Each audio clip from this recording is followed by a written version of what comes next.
Hello, everyone. Welcome to another episode or chapter two of our podcast, Our American Journey.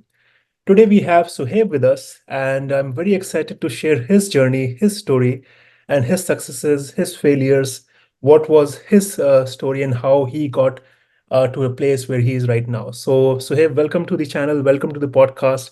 I'm very excited with that. And if you can take a few moments to introduce yourself, share a little bit about yourself, and then we'll go from there.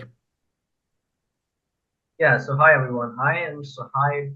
My name is also pronounced Suhaib if you find that easy. Um, I am currently have my green card based on the NIW. As of now, I am the job search to around the layoffs we're facing up there. Still going pretty strong, I would say. It's been about 2 months, and I'm hopefully very close to finding a position with the following the same company. And Praneeth and I spoke last year. I reached out to him after following his content on YouTube. Pretty helpful information. He had a lot of guests coming on, even from the USCIS, where your immigration officers themselves are talking about who is, how do you approach the EB-1 process. So I spoke with Praneeth about my situation. My STEM OBT was ending January, and I was not working for the company through a direct role, so I was employed through a vendor, so that complicated things for me. And so the first point of discussion was the old one, but sponsorship is a major problem. So Praneeth suggested that you could probably do 1A, which is also a self-sponsored category. And then that's how the discussion started, and we had a long chat. So I'm happy to talk about this journey, the NIW, EB-1A. Prior to that, I had my Canadian immigration sorted, which a lot of people, including our like people from India, Pakistan, they tend to do that first because it's an easier, more straightforward process. Mhm. It's points-based system, so it's very straightforward. So I had that already. I can also speak about that. And earlier, I was in England. So I came to the US, changed schools, finding a new research project, and how to find projects that are worth more citations and they're hotter, so to speak. That would definitely be a part of the conversation. Happy to be here. Right. That's a great introduction. And I think when we were discussing about this journey of yours, right?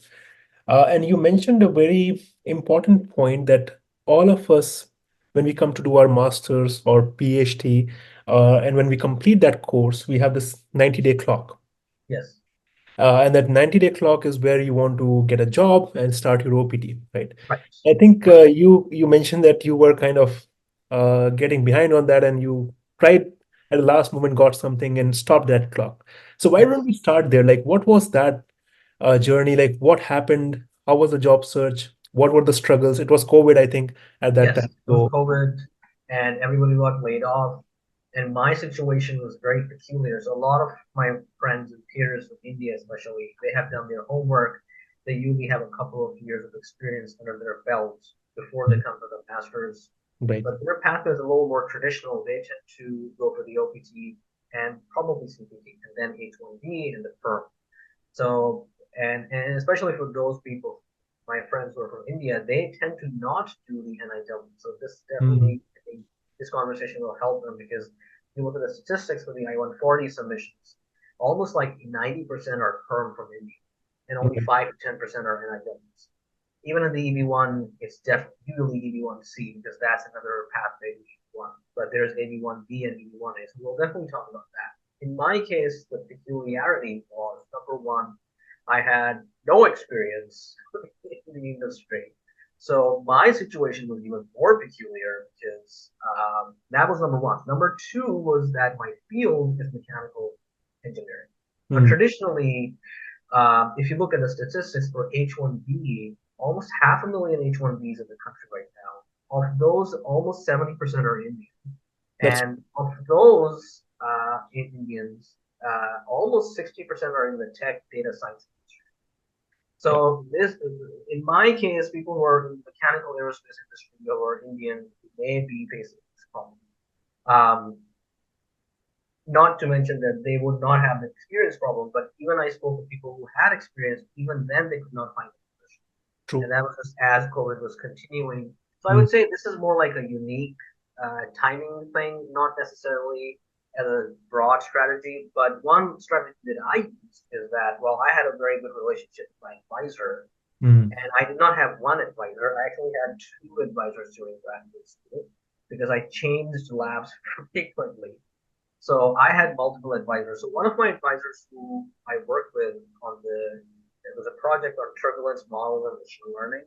So we used AI to develop a new turbulence wall model or something like. I don't remember the exact details right now. He and I have a very good relationship. So I went to him, mm, and this was like, I think I put the dates for 18th January. The OPT came on the 25th. Because of COVID, everything was up in the air. Like right. cards were getting delayed, they were getting lost in the mail. Everything was Yep. upside down. So I got the card. It was dated 25th January. I probably got it on the 28th, 29th. And I went to him. I emailed him. He said, "Okay, you can come." I went to him. I got the papers signed, the I-9 form or something, and that would stop my clock.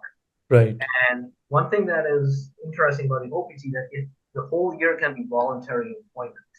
You Mm, can volunteer for the entire year if you have enough savings. Now, most people do not have savings for that much, mm, but true, true. that is one option that I want to say is just the 90-day thing is just the clock.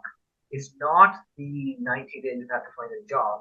You can Mm, find the voluntary position with an NGO and you can still stop that clock and then you can continue your search.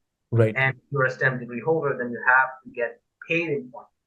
Mm. That's where it gets even trickier, and I will discuss further when Praneeth continues the question and answers. Right.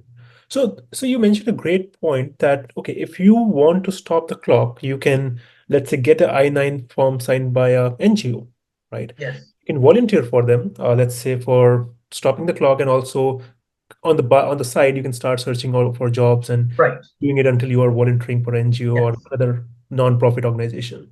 absolutely. But in your case, you also mentioned that coming from mechanical engineering, is that it's still called STEM, right?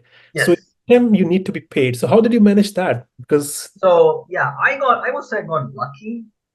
What I was doing is I was in now this is particular to COVID, but I have recommended this approach to many people. I mm, do not know how well it works now because the market is very flooded. Right now it's very flooded. So let's assume the market recovers in the next year mm, and things get better. And let's see who wins the election, by the way. This is a very important point. true. So under Biden, it's very different, even for the O1 approvals. Everything is different under Biden. Right. So we'll keep that in mind when we discuss EB-1 and 2, because that context, I think, matters a lot. Mm, In my case, I would say, and I'm not going to say I have a golden nugget to this, but I got lucky. I found a company. What I did smartly was only apply to companies that had e-verified, that mm, they had an e-verified ID. So what I did is whenever I looked up a company, before I called them, I looked them up in the e-verified. If they were showing up in the e-verified, then I mm, would call them or email or try to contact somebody in the HR or the manager.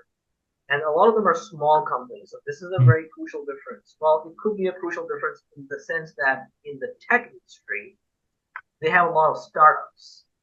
So with the tech industry, and I think a lot of people still do tech and data science, so this is mm, very useful. And I think a lot of people already know these things that you can apply to startups and hopefully they will take you. Not again, not in this environment, but maybe in the future, next 1 2 years, it will true. The recover. funding becomes available. Yeah. Yes, and mechanical engineering, unfortunately, at this point, when I'm seeing I'm looking for a job, almost every company is not, even the bigger ones are not sponsoring at all. Like Mm, it is so bad. I was at the Caterpillar website.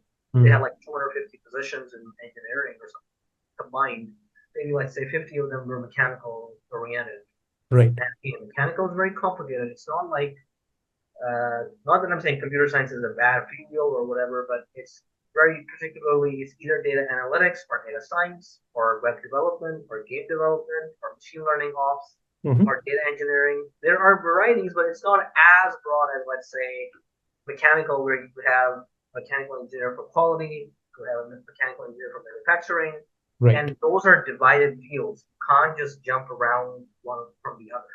So, which you can do in tech. You can go to data analytics or Hmm. data science or data engineering, depending on your experience. So, in that sense, I got lucky, but I played it a little smartly. I just looked at the companies, and I know these companies typically will not hire you, but you're going to always keep trying because Right. let's say you stop the clock, you still have like 12 months to find something. Right. Now, everybody would not have 12 months. They would probably want to leave. And that is exactly why, Praneet, I got my Canadian application in the process. So while I was doing all this, my Canada Mhm. application was ready and it had been submitted 3 months ago before the OPT started. And Okay. the idea was that if I don't find anything in a year and I keep this clock stopped with my professor, I can just go to Canada in 2022. Hmm. So NIW was not even on the mind. I Hmm. had contacted an attorney. They're very famous. I'm not going to name names, but they're very famous. Okay. I'm pretty sure everybody knows their name. Okay. I contacted them before I started the Canada process, and they said no because I did not have a concrete plan for a job. Even though for an NIW you don't need a job, Right. but they said you don't really know where you're going. Are you going to finish your PhD or not going to finish your PhD? Are you going to do a postdoctorate or not do a postdoctorate? What kind of position? And we recommend a research position. So one Hmm. thing in my case is that my position was not a research position. So I will also explain that in my NIW story part because I think that's very crucial for people who are in the industry and they do Right. not know how to do that.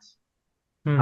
And EB-1A as well. Because for EB-1B, you need to have a research position or Yeah. tenure faculty. So Yep. EB-1A and NIW, you can, or in the tech industry, a lot of it means they're doing managerial stuff. Hmm. That's also a little simpler. But if you're not a manager and you're not a postdoc, you don't have a PhD, then what? Hmm. So then we will talk about that. So to cut the long story short, I found a position very quickly after I joined my professor, so which that was kind of weird because I didn't want to make sound that I'm using him for stopping a clock, but we already also discussed a research project. I was actually going to publish research with him, and I Hmm. was going to use that for my NIW at that point. But Hmm. then that didn't happen, and I found a job in like 2 weeks. Right. I cold called, I emailed, the guy interviewed me. He said okay, but they were in the E-Verify. Hmm. So that would not be a problem even if I worked there with years. And Right. he was, I would say, he gave me a shot, and he could have said no, but Yeah. he wanted somebody and kind of lucked out with me. So a little bit of luck. I'm not Right. gonna lie, but yeah. No, I think you're right. So in the chapter one, when we had our first guest, we kind of discussed this that this immigration system of US is not empowering the immigrants, right? Yes, It's more about, okay, if you get it, you get it. If you don't get it, not our problem, not a right? problem. And Totally. I think it's because we have surplus amount of talent coming to this country, right? Yes, It's like for example, you are speaking coming from a mechanical engineering background, and I think we will go a little bit deep in your background as well, where you yes, used MI like ML AI in your approach, had publications. But what I'm trying to get to is a lot of talent is coming from different parts of the world to this country, right? yes. So the surplus amount of talent is present, and that's why I think the government is not It much of is not. I will go into the specifics. So, and this is not meant to be a dig on anybody, but let's right. be real. I mean, half the world's population is in 12 countries. Hmm. This is a fact that most people will probably not realize. So there's something called Price's law. I think it has to do with the square root of n. So if you have n, half of the output comes from the square root of n or something. So if you plug in the number of countries on the planet, 196, Yep. and you take the square root, that's 14. Hmm. It's very close. Like half the world's population. It's mind-boggling actually. Think about it. Because I mean, I'm from Pakistan, and you're from India, and the Indian subcontinent in itself is called a subcontinent because Yep. it's so big, right? It's True. massive. And then you have China, and Right. then you have Korea and Taiwan. And let's be real. I mean, a lot of STEM talent is not coming equally from everywhere. I mean, it's Hmm. coming mostly from India and China. True. And India, I have to say, I mean, they're punching above their weight in this category. They Hmm. only are 20% of the world population, I think. The most recent statistics were 1.6 billion Indians. and 8 billion total. So it's 20%.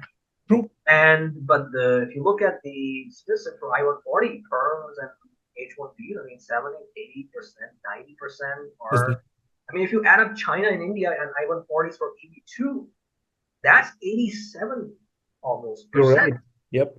right? So it is massive. Now recently with the NIW, Brazil, Korea, Iran, Pakistan even started coming up a little bit Yep. more in the NIW because Pakistan, as we speak, is not in a very good shape economically. So a lot of people want to move. Brazil was collapsing due to COVID. They lost $1 trillion True. of their GDP. So Right. a lot of these factors are adding up to the pressure, as you said. Mm. And the United States, even though with all its follies and faults, is the power center for the world's capital markets, liquidity, talent. Tech industry is very, very, powerful. Yep. The U.S. $1 trillion valuations, 25% of the S&P 500 is just 5 companies. These are massive, massive companies. Yep. And naturally, Indians, and especially when I'm speaking to the Indian audience here, it's like the traditional pathway was clear. Pre-2000, I think. Let me know if I'm going into too much detail because there's a lot of things on my mind that I want to discuss with people to give them a good picture of what's going on in the immigration system. Mm-hmm. And pre-2008, Praneet, if you look at the data, there was no H-1B water. Right. You're right. Right? I have friends who are in their 40s and they came here like 6, 7, 8. If you look at the dates for the EB-2, they're pre-2012, 11. So all your batchmates who were like 6, 7 years ahead of you, they probably have a green card or are very close to it. True. But people who came in 2016, 15, 14, 17, during the tech boom, which is 2010 to 2020 roughly, with the zero interest rates, a lot of Indians were moving. I would say at least like 50,000 a year. It's insane amount. I was at Cornell and I was a mechanical engineer, and I took a class in deep learning for me, and it was 85 people in a master's PhD class with a very famous German professor. His research got awarded by Facebook. Right. And out of 80, 90, it's almost like 70 were Indian and Chinese. It's a preposterous amount of people. Yeah. So, and the Americans know this. But, as you said, because there is too much supply and little demand. Right. And, the 1991 or 2 Immigration and Naturalization Act, EB actually used to be 50,000 visas. Right. You're right. Right. And then it became 140,000. But during COVID, when you also got your, I think, green card, there was a massive surplus due to FD being, locked in the embassy. So we got like 200. First, we got I think 66,000 extras. Yeah, and then 298. 220,000, then 280,000, then we got 197. Even this year, when I got in, we had 160,000. Yep. And I'm hearing it's going to happen again because there are some embassies that are completely stopped. Okay. So, yeah, so there are challenges. So in my case, first thing, E-Verify, and I think a lot of tech companies are aware of this. So I would say in my case, the challenge was engineering, and because of the experience thing, I had to find a job. I had no option. And when I frankly got the job, it was very low pay. It was very low. So I definitely did the thing that most people were doing at that time. I joined a boot camp. I just wanted to do the tech industry. Right. And then when I was doing it, they started laying off people left, right, and center. So people should understand that the last 3-4 years are definitely peculiar, and they're not going to last forever. We will get better. It's just that in these times we were just facing a lot of difficulties. But these strategies that we developed in the hard times, they will help you in the easier times. So blocking the clock is necessary, and then finding a job with E-Verify, because if you're STEM, you need to work for 3 years to maximize your chances of the lottery. Right. So that's step one. And that's the NIW. Right. No, that's a great summary, because I was looking at some data and I think it kind of it speaks the same thing, that this year, like taking this 2024, 2023 cycle, 25% more students were coming to the United States for their master's, bachelor's, PhD. What it shows is that even with the cost of inflation, like the inflation is rising, we have more cost, but people want to move out from their individual states, countries, and come to this Right, place because they think this has that capacity to give them a job, a life, right. a better life, probably, right? Better life, definitely. Right. So I think that kind of takes me to this go a little bit back in your story, right? So you told me that you were born in Saudi and then you moved to Yes. Pakistan, and then from Pakistan you went to London, and then London I to went to Manchester in England, yes, right, and I and then got you a came degree to there, and then I went back to Pakistan. So I was born in Saudi. My parents right. are professors of English literature and language, and we're academics. So my Mm, parents were definitely educated. I'm not gonna be like some people come from a background that is different. They're mm, not as privileged. I do describe myself as somewhat privileged, mm, and especially in the Pakistani society, we're not the richest people on planet Earth. mm, So definitely having educated parents who are expats who have a good fortune mm. definitely can fund your education. I first got admitted to housed in Jeddah, Saudi Arabia, Okay. and this professor was American educated. He was Korean.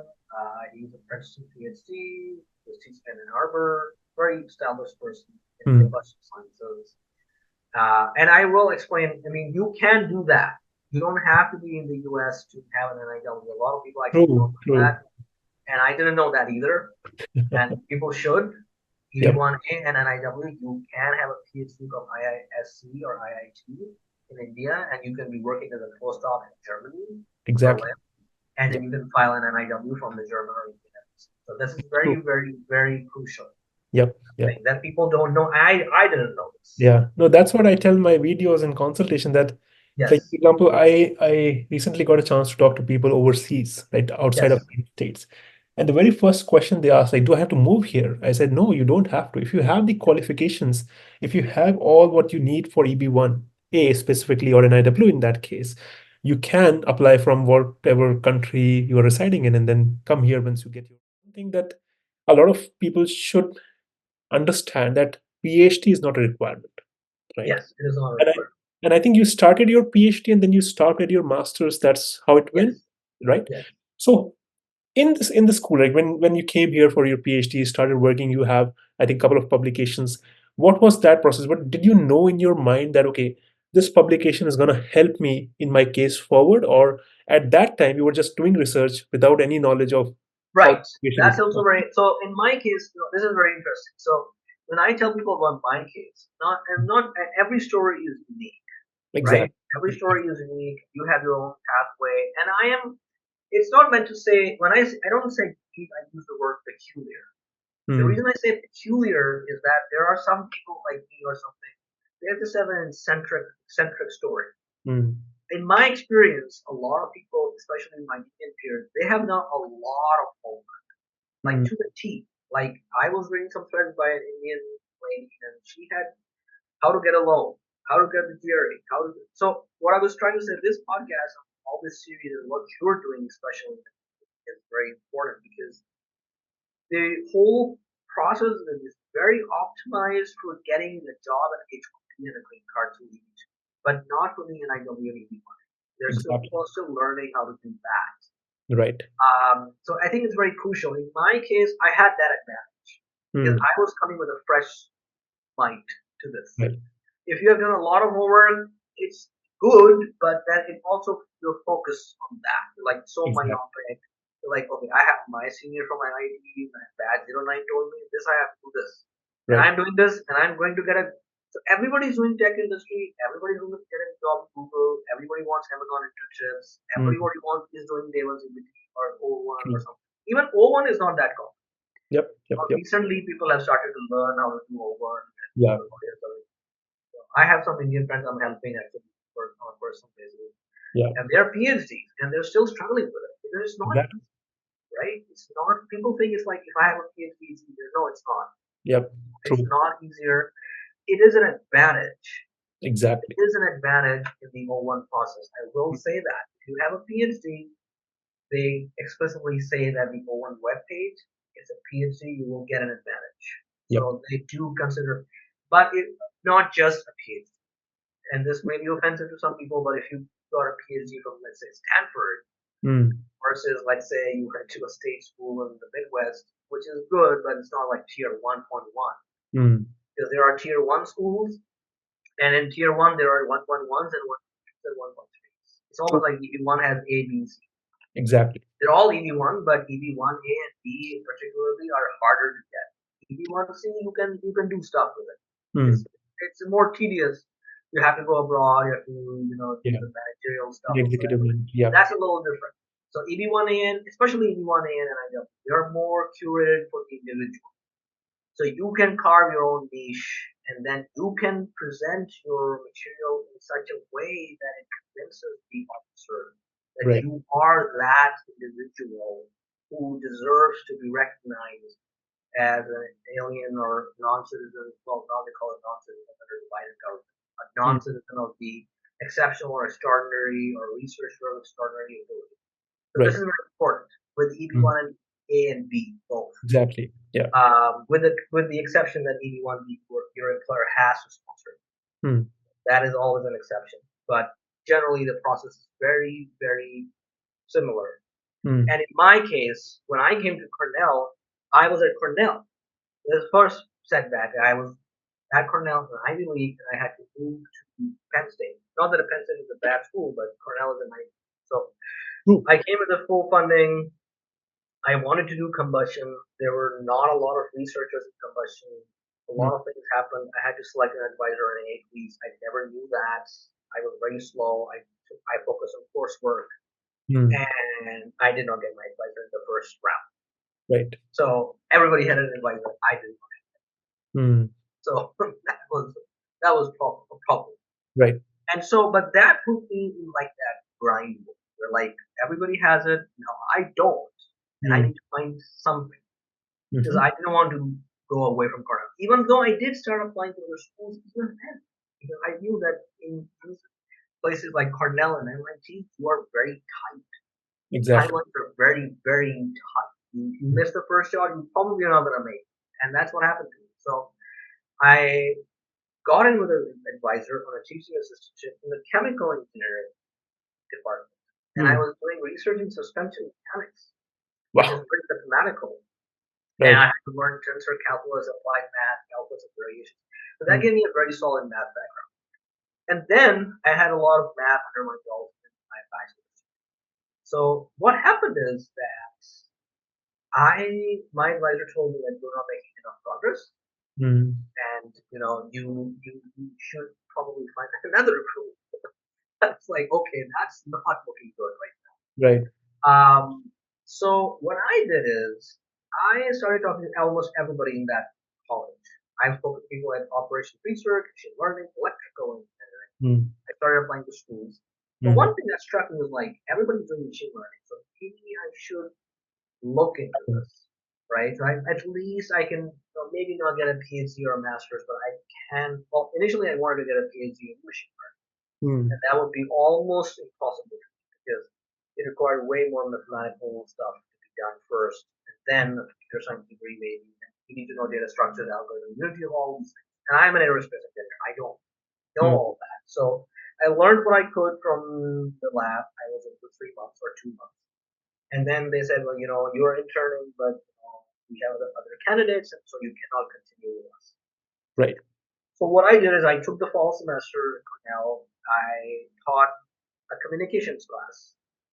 So all my reading weekends on geopolitics and my background with my parents and everything, that helped me get a teaching in a different department. And I also did a lab assistant position at physics department. Wow. So I had a lot of diverse experience under my belt. And then I started applying to other schools. And when I did, I got into Penn State. Now, when I got into Penn State, the first thing I did was like, I had projects come my way. They were very good projects, but somehow it didn't work. I was still looking for an advisor at Cornell. So I kind of missed those. So it's very tight. It's split second decision. You have to make split second decision. So I got in with this advisor who was new, and he was doing fluid mechanics. And I said, are you doing something in machine learning? And he said, yes, I am. And I met him, and I was TAing for his class. So he was not even paying me. So I went to his lab. We had discussions. He worked with a student. and I got in. Mm. And I got in and I started doing that with Wow. machine learning. And I wanted to continue that, but somehow luck was not in my favor, so I had to change my lab for another time. Okay. And when I did that, again, what I did is I did not choose the traditional topic. Mm. I could have chosen a traditional topic.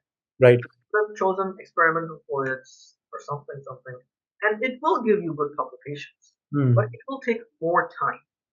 Right. It will take more time. And I was in my 20s, late 20s, and I was like, I need to finish my PhD still at 2021. And Mm. so I was narrowing it down. I was like, I don't want to spend 2023, 2024 doing Right. at 35. So I don't want to do that. Some of my friends did that, but I don't. So what I was like, okay, and immigration by that time was like, I need to get an immigration. I Mm. need to get so already it was somehow in the back of my mind. Already this ground was getting prepared. So time is a thing in this Right. process. You can't True. just wake up one day and say, I want to do an item and I will get it. It will Exactly. still take you a year. Yep. 6 months to a year minimum. You have to, if you have the groundwork done, maybe 6 months, maybe if not, then maybe a year, maybe even 2 years. True. And so I would say that was my advantage. Fast moving, real time decision, almost like Bayesian machine learning, like real time data, probability are updating. Right. You're like a robot. You're like finding your way through. You're like, okay, I can do this, I can do that. This advisor is not good, but then this advisor is better, but the topic is not that good. What happens if he fires me or Right. something? And that's what happened. I had an okay relationship with my advisor, not the best. And it was for one factor in not finishing my doctorate, but and it will set you back a little bit because you can't get postdocs and everything, which is very crucial for Yeah. NIW. So it definitely, I mean, as I'm saying, my story is very peculiar in that sense. I had no Mm. PhD, I had no postdoc. I was doing something, it was not working. So I always have plan B and C and D, Right. obviously, for Right. me. And then Right. the machine learning, obviously, it was a new paper. That's just timing. So Mm. timing wise, it was very good. It started slowly at 20, 30, 40. Now it's at 250. Wow. 250 citations. That's in the That's EB-1. just two papers you're saying? That's just one paper with 250 citations. Wow. That's great. Yeah. The other one is That is great. EB-1. So it's already with just three, and there's one paper that I wrote for the Journal in Pakistan. I just added that to my, I was able to track it. I Okay. was not even sure if Google Scholar is tracking that paper, but it does. Right. And when I showed the attorney that paper, that's when they took it in. Because the two papers, even at that time, they were not taken. But with the third paper, they said, okay, it's tracking it, we will take it. It was at 32. It's an Okay. old paper, it's 10 years old, it's only 30 citations, 33. Right. It's an okay paper, it's not bad, but for a Pakistani journal to have 33 citations is not bad. Not And bad. Yeah. international. And I wrote that as for my bachelor's thesis, Okay. right? Great. So I worked for the Pakistan Air Force, I did a Okay. project for them, and I published the results in a review paper. And people like it, people use it in their PhD dissertations. So there was some professor at Virginia Tech, his student used it in his aerospace master's thesis. We got, and I had to ask for letters. So I'll talk about that next. Yeah. Ask for And I letters. think that's where we want to get into. I think you give a very good summary of how you kind of traversed through your Yes, PhD, like, well, you didn't complete it, but at least you got your master's. You got two really good papers out of it, and you was able to get the third one tracked. And that kind of laid the ground for what's coming next, which is your NIW petition followed by right, an EB-1 petition. right. So let's go a little bit more into the NIW. And before we touch NIW, really quickly, one thing I want to ask you, and I think this is something a lot of people have double minds on, right? So, for example, when I talk to people, they ask me, okay, and I think you kind of mentioned that PhD definitely has an advantage, right? Yes, Because with PhD, you have this scope of doing research. And with research, you can publish papers which can satisfy some criteria for you, right? yes, But I always say a cautionary statement to all of these people who want to do PhD is PhD is always has comes with passion, right? If you have passion for research, it'll come easy to you. But if yes. it's not there, that passion is not there, Not then there, it then will it's become very difficult for you, difficult. right? And you don't want to be in a situation where it just causes a lot of stress for you rather than helping you get out of it, right? Yes. Do you agree with that statement? I agree with that statement, and I was personally, when I was doing my second paper, and both these papers came out in the same year. So on my second paper, and I just want to mention that as well real quick, is in 2D materials. And this is a new class of materials. It's not even graphene, it's beyond that. Okay. It's the same class, but it's a different compound, like it's a different type. It's very exotic. It's applications in photoluminescence, and then batteries, EVs, and all that stuff. Oh, And you can write good stuff with it. You can write a lot of stuff in the petition, like why is this important for the United States? right. And it was a CFD with all other groups, and it was a very good collaboration. Like actually, one of my co-authors I happen to see also work with the same attorney. They also got a one, and I don't know them personally, but it's a lady. She's from Iran, and she's working at Intel. Okay. And she was one of the co-authors on that particular paper. So I don't know if she used that also in her petition, but it just came to my attention. And actually, one of my other co-authors is also he's from India, and he's working some aerospace firm right now. He actually got his EB-1 too, Oh, nice. and he was a co-author of that paper. So that paper definitely helped a lot.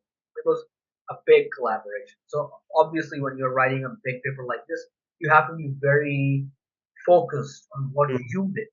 So something I want to make sure that people who have papers in like biology and everything, they have like 15 authors.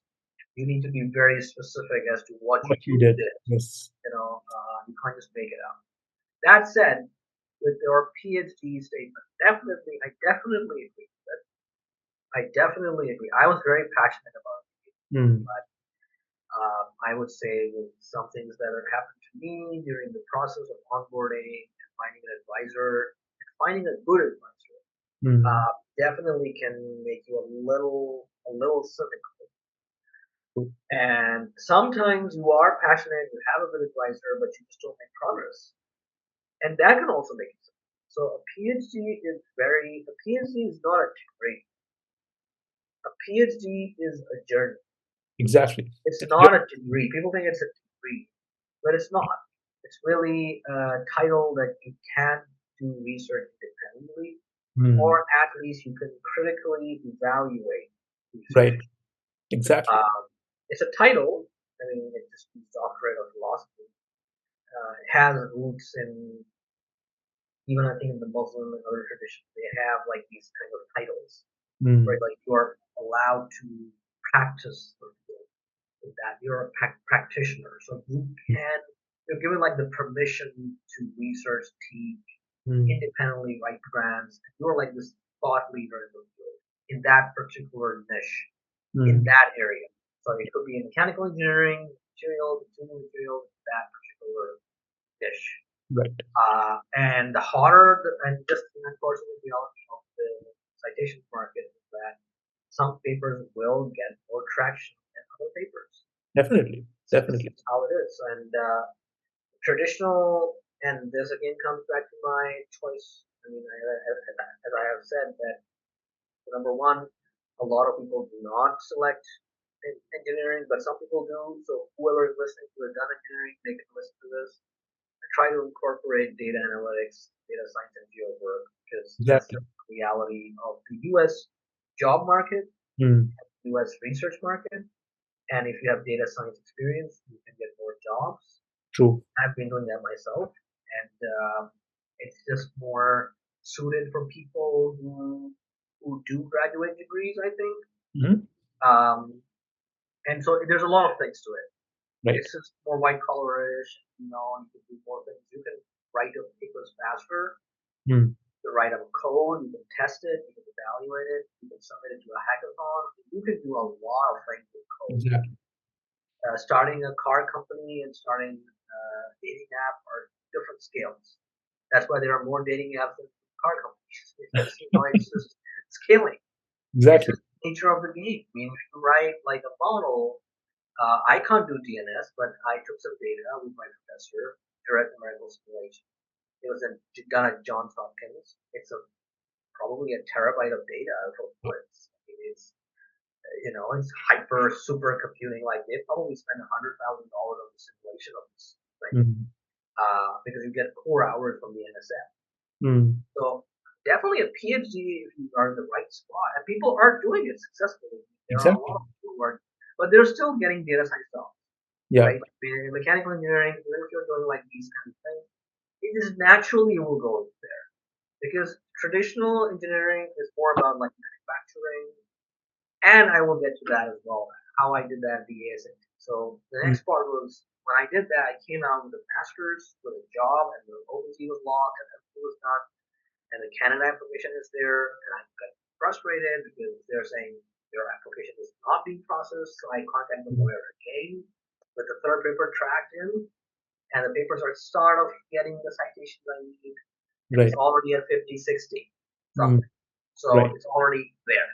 Right. And then I'm like, okay, what can I do? So I'm in this tech, not even the tech industry. I'm not in the hot industry. I am. Could I join what? So I'm joining a professional society, Mm. and that will give me. That was life changing because even though the job was really like, I was not like, oh my god, I was traveling. I've seen half the U.S. the eastern side. I've gone to Houston twice. I've gone to Delaware. I've gone to Jersey, Pennsylvania. I was doing a project for the Saudi Aramco Mm. in that small shop. My boss was a PhD himself, and he was a businessman, so he understood the things we do. So he hired me for a specific technology, and Mm. that was for like acoustics and all that stuff. And I was able to do a lot of data science things with it. Mm. And so because there's a lot of data you can visualize, you can analyze, you can think of things. And Mm. I was like, how can I incorporate machine learning into this? Right. And I thought of projects, but they just never went anywhere because I had so much other things. So one thing that I had a benefit of. So as I said, I did not finish the PhD. It was going to be a setback, but I had a network. Right.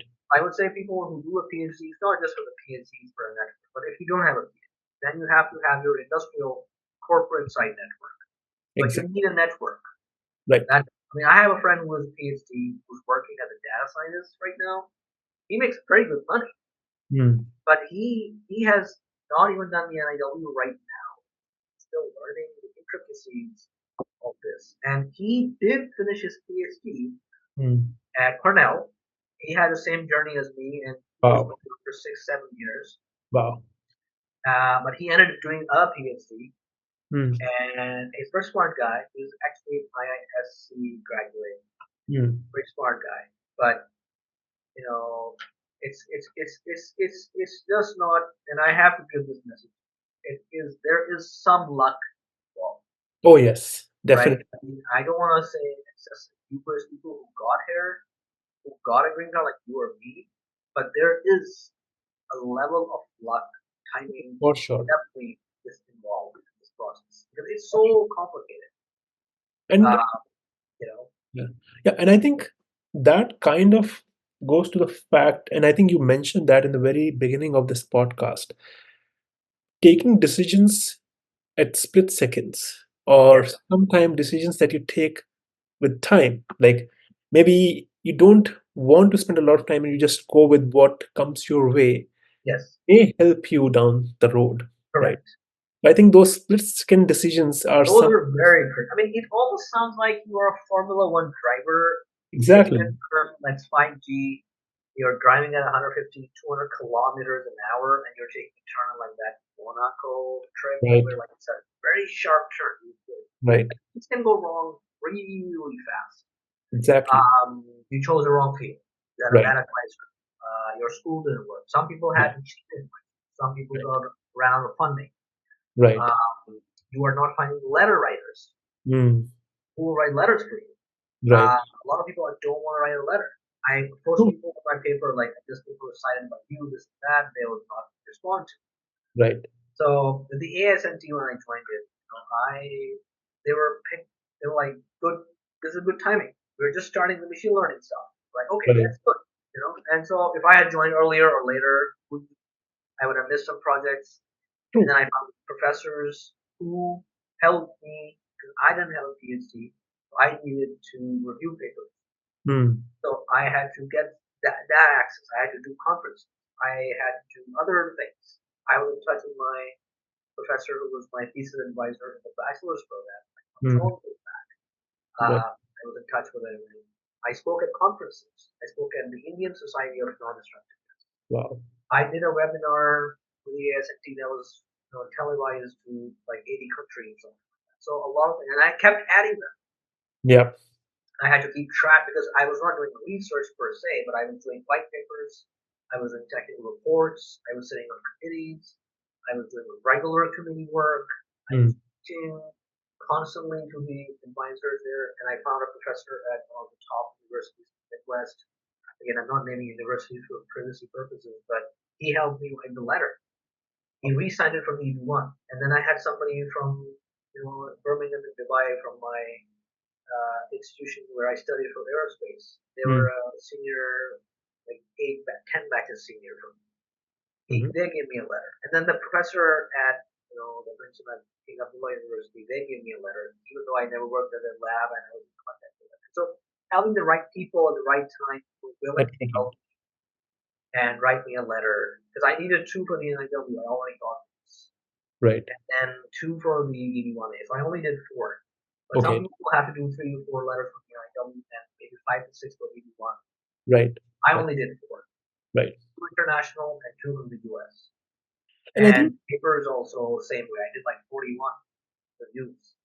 I right. collected them all over the ASME, ASMT, other conferences, some journals that gave me an opportunity. Mm. So that kind of worked out now. So I think that's a great summary of how you kind of keep working towards one goal, right? Yes. Right. And I Yes. think on that journey, you kept on collecting evidences as you went, not knowing how much of this impact would be, like how will you Right. quantify that, but it's more about how much you can collect, and then we'll see what comes out of Right. it, right? So And when, one thing with the lawyers, my lawyer is very like they're top notch. right. And I had arguments with them Mm. because I also what I did is I read the web page myself Mm. because there's a lot of updated guidance under the Biden government. Like for example, the conferences thing. So Yep. they wrote my petition letter and they never mentioned my Wow. conferences I spoke at. And I'm like, Those are why did important you for not final mention? directives. Yeah, They're like, well, it's not in the critical impact. I'm like, no, it is. It it is is. on the It is. 4-1 web page. Yep. And it's on the EB-1A webpage. It literally says they Yep. even mention the institution ranking. And I said, okay, if you don't want to mention that, but at least you can mention that I spoke at international conferences and I have invitations and I have letters. Right. And I was a sub. I even pitched to the Sandia Lab. They were Mm. doing some conferences. So, but how do I know of that? I got a little delayed, but that's why I couldn't speak there. But the way I came to know of that was through the ASNT. Wow. Right? And so not everything was get useful. A lot of my work was with the ASME, but some of Mm. it was the ASME, some of it was the ASTM as well. Wow. And some of my work that I wrote as white papers, they got converted to journal publications. Right. Then they were they recently invited me to do something like transcripted Mm. podcast on how to use ML in additive manufacturing. Actually, I have to write something up. They have been waiting on me to write something because I've been so busy with this software, so I couldn't write something for them. Right. As but because they were referring me to a subject matter expert, that also helps with the title, the role, Yep. and I did try the salary one. I couldn't really track that one. The salaries are not that high, but managerial, I tried that one too, and I think I Critical discussed role. that with you on the phone as well. But critical role, and Right. I spoke with not just one attorney, but I spoke with like 8 to 10 attorneys in the O1 space. Wow. And then EB-1A was just when I spoke with you, it was just a step up of that. Mm. So I had to let go of that, focus Mm. on only three. And I remember you mentioned on the phone when we talked that I need to have more criteria if you can. And I would say, yes, if you can, you should. Exactly. I was just not in that situation to hit the fourth one because Right. the attorney, their bar was a little higher. I think some attorneys are a little more strict, some are more flexible. Like the Mm. same attorney, like another attorney told me, well, you can probably file in Nebraska if you want to, if Right. you want. It's a little tricky with your citation. and it was almost like 320, 300 Wow. something. Right. So a lot of these people, it's not that I would say if you're talking to an attorney, try to speak with multiple attorneys, Exactly. right? Multiple, even if somebody's talking to you, maybe if somebody else is offering consultation services, you can ask them. There is no harm if, let's say, somebody said something, like somebody comes to you and they go to some other person, like me or somebody else, and they tell them slightly different thing. Oh, It's yes. not gonna be the end of the world. Like, oh, Praneet said this, but Sai said that. So who Right. do I? It's just like it's like almost going to the doctor and like, what are the Taking a symptoms? diagnosis. Yeah. So it's like EB-1 is a little subjective. Exactly.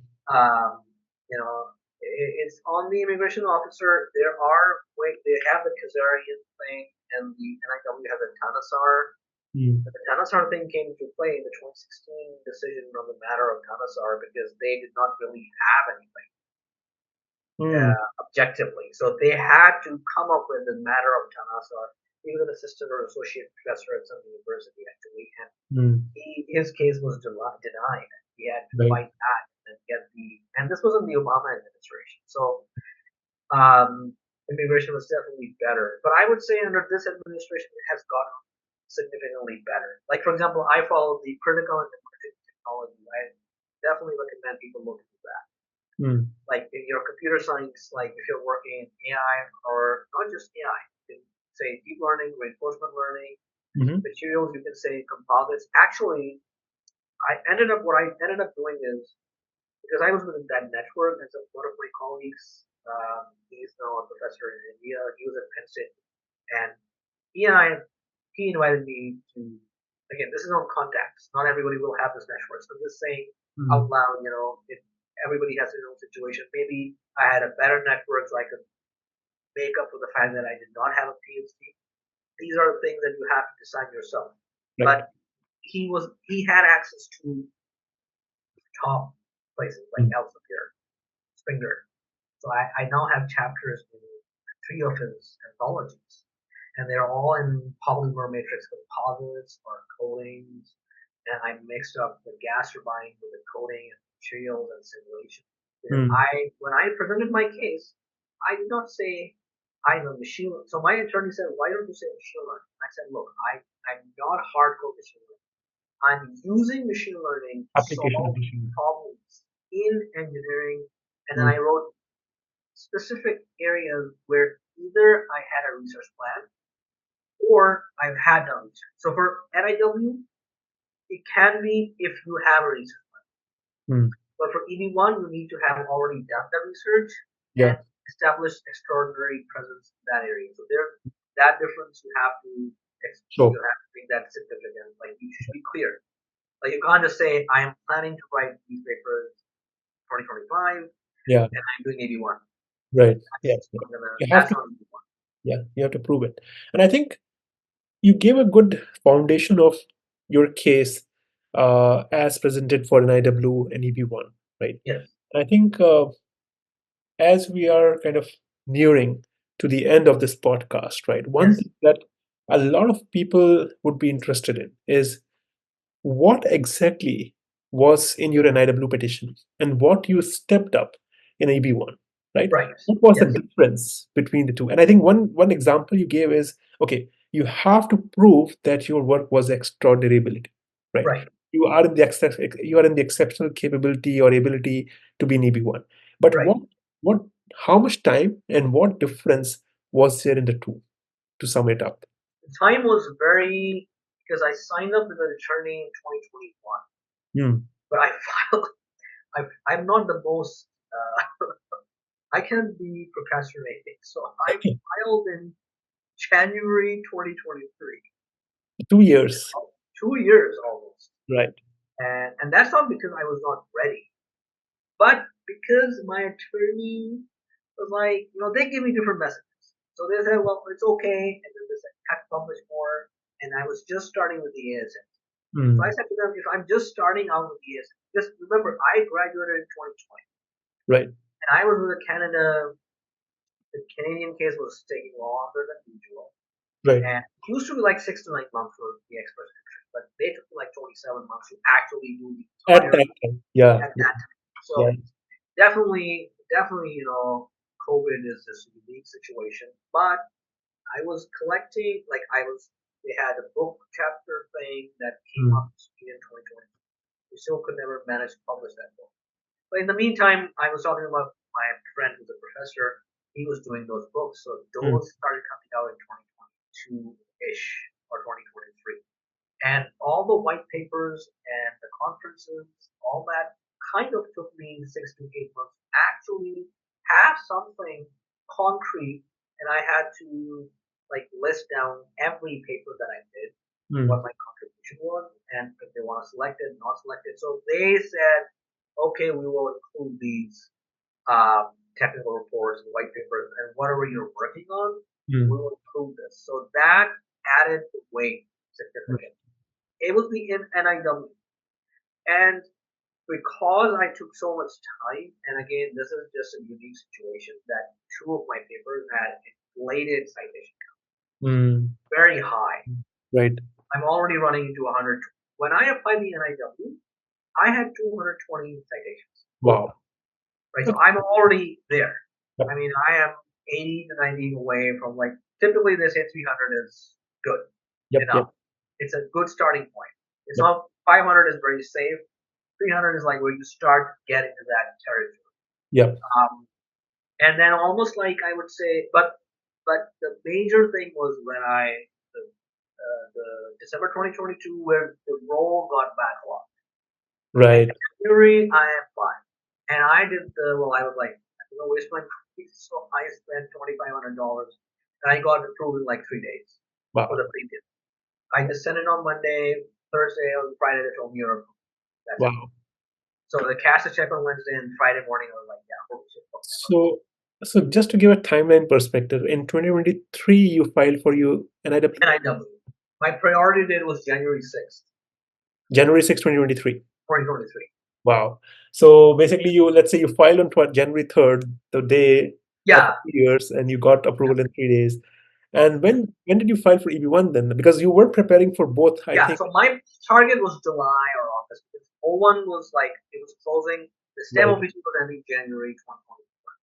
Oh, okay. I was running out of time. Right. And I spoke with many attorneys. So initially the plan was, if I get the October to file, I will just use the green card EAD to work. Right. And now that was not gonna happen. That was getting worse and worse. I mean, you were doing the visa bulletins every month. Yep. I was doing the analysis personally. I don't have a channel like you, but I was following you, other people, Charlie, the DOS officer from previous years. I was 2023 was wild. I was like, okay, now what do I need to do? And EB-1A was like, okay, I need more papers. Right. So I was working on papers. I explicitly worked on papers for 2022 starting. They invited me for a special issue in a journal on machine learning. Wow. And I incorporated additive manufacturing, machine learning, and non-destructive testing. It's a triangle. Wow. I worked with a professor on it. Again, it has no citations, but it's a paper. Right. And then I wrote another paper on the use of machine learning and the simple paper. Right. Those two papers added to the count. They add to the, not the citation, but they add to the number of publications. My attorney said you only have 3. Right. 5, 6, 7, maybe 10, but at least 6. Right. And then I said, okay, what about the book chapter? They said, well, we can include it. So I had to do a little bit of fighting with them. Look, I'm writing these chapters, I have to include them. And the reason is that those chapters have a DOI. Okay. Yeah. Right? So it's not an ISBN, it's online. It's on Elsevier's website. It has my name on it, contribution. It's an anthology with 25 chapters. I wrote 2 chapters. I wrote 2 chapters here. I wrote 2 chapters here. I have white papers, and then it just kept adding. It's like a snowball. Once you start doing it, it just comes up together. And then in the meantime, I was like, I need some reviews, because that's the third target. I need at least I have the citations, and I know my rate of citation is let's say 50 per year. Right. So in the next 6 months, I will be at 300. And the lawyer knows that, so they're very smart about it. They Right, know yeah. what they're doing. So they said to me, we will file not at Nebraska, but at Texas. They have another, like, use a foreign address, do something else. We'll Right. do that. So once we did that, and my plan was July, Mm.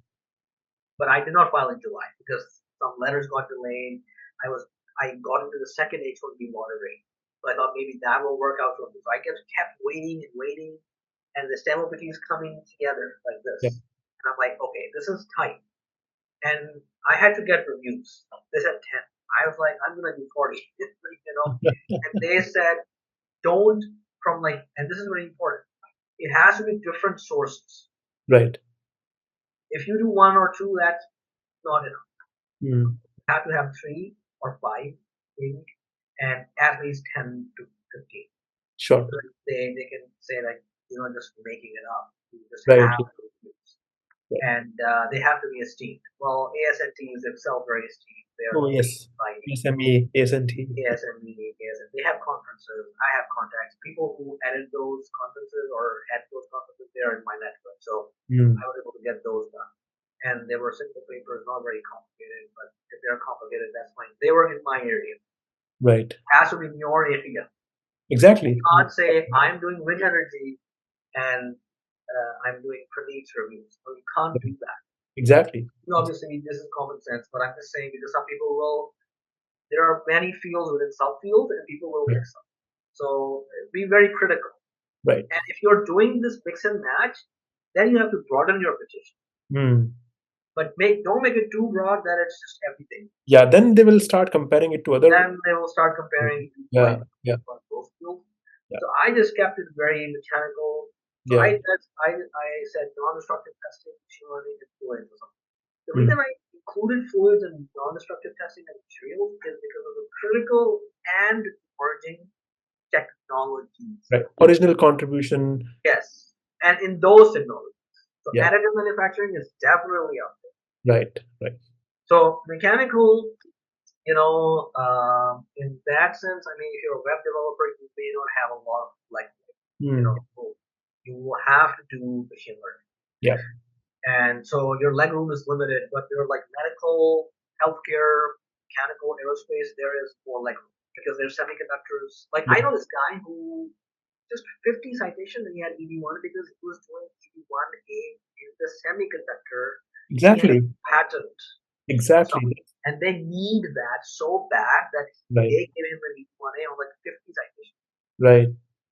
So if you're that guy who's working at Intel, yeah, good luck to you. You're No, done. no, I was just not stopping. I was just saying that you're right because what happens is when people come to me in my consultation Yeah. things and they say, "Oh, I'm in tech. I need papers." I say, Yeah. "No, you don't need to because see, it's what you do work on, right? It's your contribution in the tech, in the product domain. It's not Exactly. your research, right?" Right. You don't And have to. one paper of major significance with 50 citations, if you show that you have done something significantly Absolutely. great, then it's Right. it's good enough, right? Right. So I think you summed it up really well for people who have Actually, this doubt. if you look at the Trackit forum, Right. it's still a lot of Indians on tech. Yeah. Yeah. They still say PhD. And the reason I'm saying this is because a lot of people are in their 40s. Hmm. They've been waiting for 10 years. They have a family. They have Yeah. kids. Exactly. They cannot move. Yeah. So for them, it's like you really have to then bring the management side of it. Hmm. There's no way to so basically what I'm trying to say is if you're like in your 30s and you started at 25, you have an 8-year career, so you're not management level Hmm. and you do not have papers, True. then you need to do this contribution thing, this and Right. that. And by the way, um, with a bachelor's only, then NIW is even harder, and you have to Yeah. be exceptional ability for that, and then you have to do the other. Exactly. If you have an advanced degree, then that takes it away. Right. And just have to do the matter of Tanasar. Right. But I would say for tech, it may be the national interest component may be a little different. For engineering, it's a little more straightforward, I think, because it's engineering. Right. Tech is like, okay, you're doing web apps, it's not really national interest, so you have Right. to hit the niche. And Right. it will be, I would say, a little maybe, and you probably know more about this before contemplation, but I think it's a little trickier Right. because I've spoken to some people who, like this Indian dude who's on Twitter, asking about O1. I was like, I DM'd it, like, okay, I can help if you want. Mm. Like, okay, this, and then we had like a small Zoom call, short one, and he was in the same spot. He needed papers, so he did some papers. So it is Right. not impossible. Yep. And in CS, it's conference papers. Exactly. Exactly. White papers, technical papers. Right. I think that's what I tell. I think you mentioned a good point that at the end, for NIW or EB1 to say, it's 40% of what you do in your 9 to 5 and 60% of what you do outside of your 9 to 5 for the same niche. Yes. Right? Because that's how you build that extraordinary profile, that it's not just your job. You Yeah. are doing conference papers, you're speaking at conferences, you are trying to help move the niche in a certain In direction. a certain direction. And I would say any paper, like if you're doing like IEEE papers, and you can actually, one of my friends actually, he has a PhD, so he has an advantage there, but he was in the industry, he started looking for postdocs, Mm. and he actually talked a professor into helping him on a research project. You can also do that. Yeah, So you can go back to your research MS advisor exactly. Yeah, and you can say, look, I'm doing this. Do you have like I mean, I can volunteer in like the evenings with you. And that's how I did my OPT clock, by the way. right, Back to that story that I was like, I'm looking for a job and I don't have one. And right. I have this issue and I can do research with them to find a job. And then obviously it was just the luck factor that I got a paying job and a STEM OPT, so it was not that bad. But and then I moved to Solanas. Right. But it became harder at my larger company, even though I was getting paid more. And this is one thing, like in larger companies, you're being watched more. You're at the desk, Mm. much. But even then, I was taking time. Somehow, the 10 meetings, Right. calls, True. it's a miniature of your job. Right. Yeah. If you're working from home, during the daytime, you can take half an hour if you have a meeting with a committee or a presentation or something. And I mean, the thing is, like, everybody knows their field the best. Right. So, I mean, I only advise people like do what you can think of. I can or you, for example, can only provide a general idea, Exactly. Yeah. right? You do not know everything about the tech industry. Yeah. You may have friends there you can ask and then tell somebody who's Right. asking you. I can do that as well. I have friends and family in the tech industry, but Right. it's very different. Right. Um, and I think it is high time that people who are looking into this, they realize that, as I said, that it's not a quick fix. Right. It will, and I highly recommend it. And a lot of my Indian friends, I said, look, you can lock in your priority date. Right. Because when I got my EB-1A approval, when I got my EB-1A receipt notice, the priority date was November. Since you asked me when I filed, I ended up filing in November. Not the fastest file, I would say. I could have done it in July, September, Right. if I had more papers. Mm. Because I did not have enough papers in the national or whatever, so I had to get some. If I had like 5, I would have filed in Feb. Yeah. So because I had done the reviews by March 8th. Right.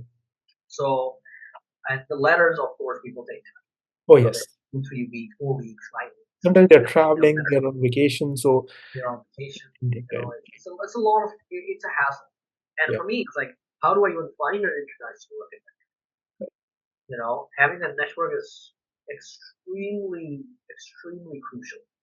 True. And it does not have to be a professor. Yeah. Have your manager, supervisor, colleague is not recommended. It has to be independent. Again, but like I said, as we discussed, yes, somebody asks. It's almost like when you go to these forums, say, do I need a PhD to work in finance? Not necessarily, but it helps. It helps. Yes, definitely. Because the criteria are optimized for PhD. Mm. Actually, one attorney told me explicitly that you do not have a PhD, so you can't get your chances are not that high. Actually, for an NIW, some attorney refused to Right. because I did not have a PhD, and that attorney was not the top of that list. I Hmm. worked with the top of the top attorney. Right. I'm not Right. saying name, everybody knows their name, but there are attorneys who will have a bias towards Oh non-PhDs. yes. Oh yes. Oh You yes. know, And so again, you don't want to name it. I will never name it, but I have experienced it. So I think that is where probably the people on LinkedIn, like for example, I speak a lot. There are Aditi Paul speaks a lot. There is Anu Ramakrishnan. There are a lot of people who are now proving this to the community, that even to the attorneys, that it's possible to have an EB-1 approval without a PhD.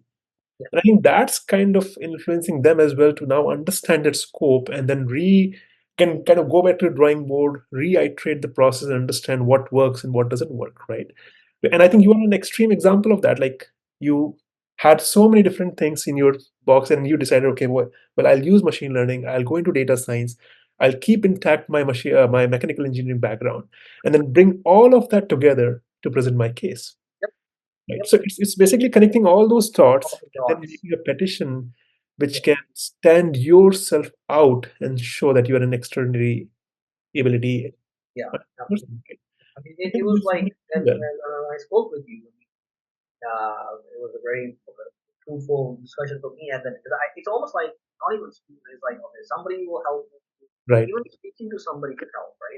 Yeah. It's not the Exactly. fact that anybody can handhold me to a Mm. fun. It's just that talking when I was talking to you, it was a good thing. Like okay, it was very stressful for me. Mm. I mean, it was OPG was ending, Right. and I had and end up doing a CPT for a few months. But Right. I had done some calculations. People were telling me, "Not gonna just don't do it. It's not worth it." I'm like, I don't want to do it. Right. I don't want to. Right. Uh, but if I had not, I mean, and I spoke with my attorney, it's explained to me that if you're not direct, I, as I explained, my case has complications that you will not find in other places, but they have their own complications. Like the Exactly. most Everyone has common their own story. complication, and I don't have these. Right. Well, the thing is, if you wanted to do an NIW and you came with a mindset of perm and H1B, Right. definitely you never published it. Right. It True. was obvious. Like you can't complain about it. Right. What you can do is, as we explained, write a medium article, a technical, some white paper. Talk to a professor at your local, like you're in, let's say, Silicon Valley. Mm. Go to Berkeley. Just go to Berkeley and talk to professors. Right. Show some interest in their research. Exactly. And at your extreme level, if you have money saved up from your tech salary, if you have like $500,000 in your bank account. Right. Well, some people are doing 85 now, but if Right. you have that much money, just take time off and then go for a PhD. If you really want to do it that level, you Right. can do it and you can. I mean, think about it. Let's say you are that guy who basically wrote that paper, which ended up being the ChatGPT. Right. Like you don't even need like you could have just written that paper in just 6 months later you will have EB-1 For because sure. For sure. that paper has 70, 90,000 citations, right? True. Attention is all you need. Yeah. So sometimes it's one paper is all you Exactly. It's just one need. event that can put you there. Just one paper can Right. change your. I mean, that's why they say if you have a Nobel Prize, you get an EB-1A, Right. right? Because it's just one prestigious award, or MacArthur Genius, or Fields Medal, or Pulitzer. These are all eligible for EB-1 Right. and O1. I mean, Justin Bieber got an O1, Right. Yep. and Messi probably did. So, Yeah. I mean, there are many ways. I mean, there are O1B, not A, because A is for the sciences. But what I'm saying is, even I have a friend at Google Mm. who wants to do this. Mm. I offered to work with him, Mm. and I said, but he's like, I said, okay, what about? He's like, oh, I'm applying here, I'm applying there, I'm changing jobs. I have a friend who, and one thing I want to say about this, and this is as much applicable to me, and I'm not saying that to like be like sound arrogant. It's like time flies. Like Oh, it's yes.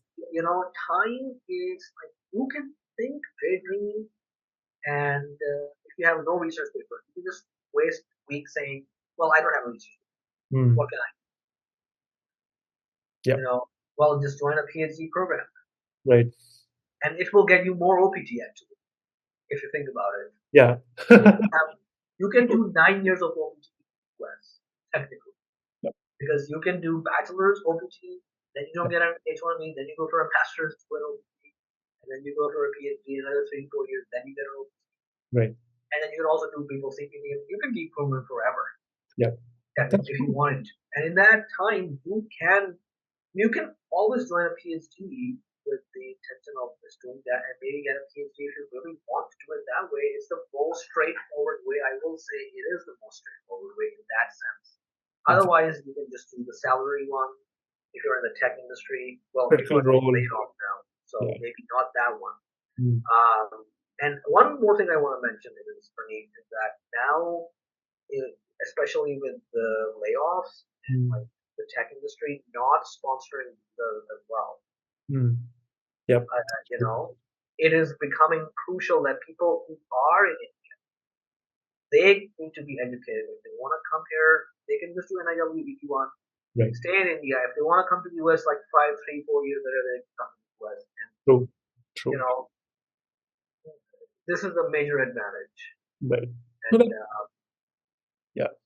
No, I think that's a great way to put it because I think this podcast, right, we covered a lot of different scenarios, your story, and I think a lot of people relate to this, right? Because when I announced, right, on LinkedIn that we chatted, and I think somehow probably that chat helped you push for some things, and eventually you got EB1, right? A lot of people reached out to me and they wanted to know your story because your story is a perfect example of how determination, resilience, and hard work. I think a lot of people just say that they want to get to something without doing that hard work. And I always tell it's you and only you who can do this. I No one can hold your finger and take you to EB1. No one can do that. If totally, if someone is saying, hold my finger and I'll take you, they are fooling you. It's just I can advise you, you can advise them, and ultimately the hard work has to be done, right? Because you did that hard work. A lot of people like who we will bring on this podcast are doing that hard work to get there, right? yes. And to with that, I think the last segment of this podcast is, I think, because we are very raw in sharing the story, right? We are chatting as we would chat over a coffee, right? And it's all about your story. So one thing that I would like to know, what is the biggest challenge, right? It could be anything, maybe the moment when you kind of decided to go for an blue or maybe for EB1, whatever you think is the biggest challenge in your journey in US. And we'll start with that, and then maybe we'll end with what was your best success here. Success. Challenge in the, like, well, in the NIW process, there were many challenges. And Mm, knowing where to start is seldom challenging. right, But again, as I said, if it depends on where you're starting. right. I had two papers, and they just happened to get citations. Mm, Sometimes you will not have those papers. You yeah, have to publish for them. right. So it is sometimes that, or how do I don't, and I'm outside of academia, but I was very closely connected to my advisor. So how do I create that network, Mm, and then hopefully it will turn into something useful later on.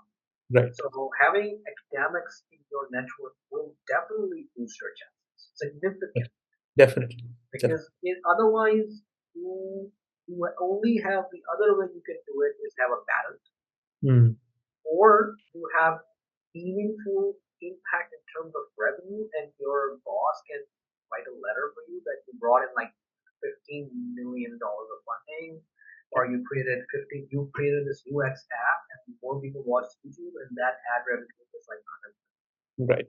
But it True, has to be meaningful impact. true, true. So a lot of people have like this. That's why I mentioned track it, because No, you go there, you will read Indians in the tech industry discussing this, and they're getting advice in real time. I also read that. right. right? So there are many ways to get information, but the challenge, one number one challenge was I was getting a PhD. I did not finish. I got this job that's Mm. not that fancy, $250K job. Right. I'm seeing Indians and Chinese have that. Like, I don't have this. What can I? I'm not at Google. I'm at a local shop in Pennsylvania with three white guys around me, and they don't want immigration. What can I do? Right. I have asked my boss. He's a member of the ASIC. He asked, "What should I join?" He's like, "I don't want to. I want to do it." But and then when I pitched to them, they were also very supportive. I show your enthusiasm. Like I would Exactly. say, success because I'm just merging it with success now. Just show you are willing to do it. Mm. Your vibe matters. Not Exactly. everybody will take it seriously, but like even if you're going for a job and anything, if you're not serious, like I'm pretty sure people reach out to me, and I've heard this. Like this guy reached out to me. There's this Indian guy who does quant finance, so I'm interested in that, and so I've been reading up on it. I'm preparing that part of my journey because I have a green card now. So he said the same thing. People are asking me how do I get into quant finance, and they don't even know basic macro. Right. Yep. So if you're coming to Praneet and saying, "Hey man, I don't have a research paper. How do I get an EB-1A?" And I'm like, "But you don't even have an NIW. You don't have. You have no like. Have you done any homework?" Like Right. I would say, if people are coming to Praneet, like just have a homework done, Right. so that you're serious. Exactly. Yeah. That I would say would also make you willing to help more. Yeah. Somebody is serious. Somebody has all the legwork done. Yeah. This means that person. When I talk to you, I needed to hear some things because just even if it's it was just a reinforcement for me. Like Right. I believed what you said about like 4 countries. I Right. knew I couldn't do it probably in that time frame, or I was not able, and the attorneys doing this or that. But Mm. just hearing that Right. from me, but I had all that stuff done. In some cases, people have nothing, and that's not a bad thing as long as you're Exactly. showing that you're willing to do it. Exactly. That will lead to success. Right. And I think the biggest success, I would say that cracking EB1 on your own, Yes. doing the planning, hard work, I think that must be your biggest success. And I think one two-part question for you, and I think this is where we would probably end. Uh, Sure. and I think This was an amazing conversation. I I truly loved appreciate it. I loved it. it. I was Yeah, happy. Thank you for being such a wonderful host. You listen to me very carefully, and I know I talk fast and like I have a lot of things to tell, right. but I'm pretty thankful that you invited me. But yeah, we'll do the last very Yeah. quick. I think the two-part question. The first one is, what are your plans now? Because you have your green card, and I think you're looking for a new job as well. So, like all the best for that. Thank All the you. best wishes for that. So, what is the biggest plan you have in store? If you want to reveal it, if you Yeah, don't, I'm not gonna say fine. anything too loud because I don't want to sound obnoxious or anything, but I'm definitely looking for new opportunities. I mean, frankly, as I explained, that right now, and I don't know honestly, and this is worrying me for everybody, for every immigrant. Right. Uh, it is very difficult to find a role with, especially with layoffs and the requirement that they did not sponsor. A lot of Exactly. startups don't sponsor. A lot of tech companies. It's Yeah. becoming very, very difficult. Right. And I'm saying to people who are in a PhD or a master's, if you can do it, do your research now. Try to Mm. get some papers now. Because even if you don't get, see, in case of India, what I am saying to people is right now, you can go anywhere, go back to India, go back to Berlin, Germany, wherever you find a postdoc or a job, get Yeah. there, get that visa, maybe go to Canada, maybe go to Australia. Mm. By the way, Australian citizens can work in the US like Canadian citizens can, and Mexico. And Right. Singapore has special H-1B. So there are a lot of ways to get into the US. Right. And with all this layoffs in the OPT, if you don't get a sponsor, then you just do not get an H-1B. And Yeah. then if you do not do it, and for Indians, the backlog is massive. Even if Yeah. you do Very E1A, nice. it's still only 3 to 5 years to get a green card. True. So I would say for Indians specifically, it is time, like if you're doing grad school, just do it now. If you can't, you've already done grad school, you're in a job, you'll get laid off, then you probably should do an NIW right now Right. and That is, lock your priority. And this is the big. And for me personally, definitely, I'm from aerospace. So the first thing obviously would be applying to aerospace company. mm, I mean, and maybe look for other ventures. Definitely, maybe we can have more sessions like this one. I want to help the community, and I'm very much into that. Advocacy is probably not my forte at this point. I think for advocacy, we need powerful players. We mm. just don't have those in the community. We need somebody, maybe like me, get a Juris Doctorate and then advocate for immigration law or something. I don't know. Become a politician, maybe. I don't know. Something's gonna change here, right?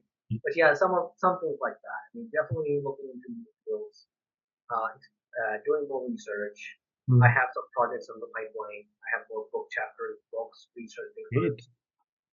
I was asked to edit some books for the ASMT. So I was in a small job situation. I could not focus for 2 months. Definitely learning new things. I did some. I mean, one thing about the CPT is that I didn't mention is that I learned new things. Mm. A lot of certificates that helped me create another network for a job. Definitely know how to network is a thing. Mm. These kinds of things are. But in these 6 months, yeah, it was all. Sorry, it was all focused on EB-1 writing, research, job. Yeah, that. But definitely new avenues. Definitely.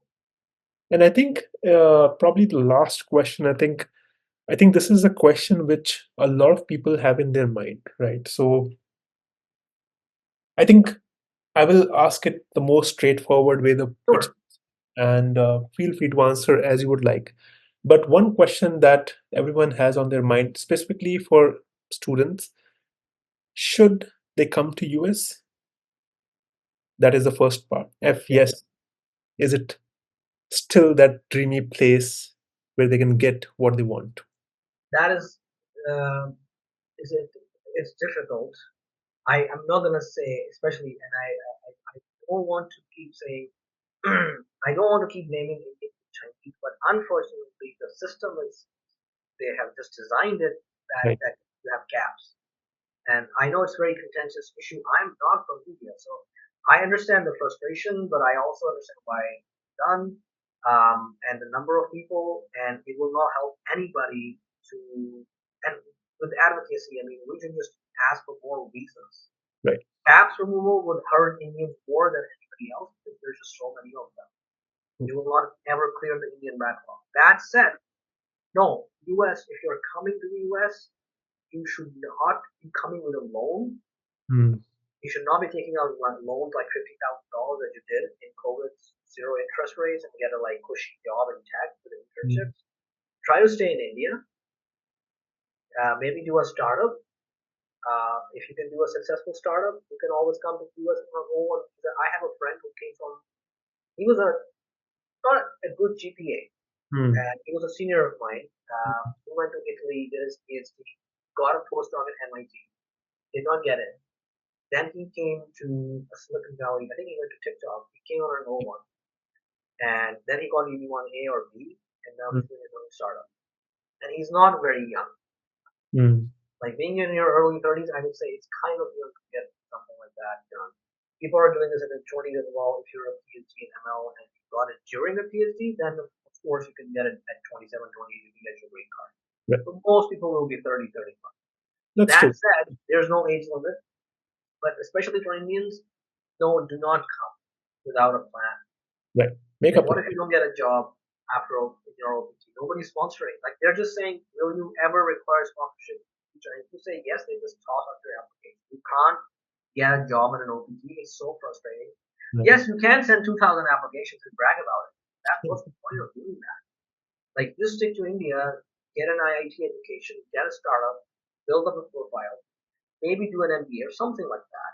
And then you can move around with EB-1, CO1. There are many pathways to get into that. But the gold standard pathway, yes, it may work. I don't know how smart you are or how talented.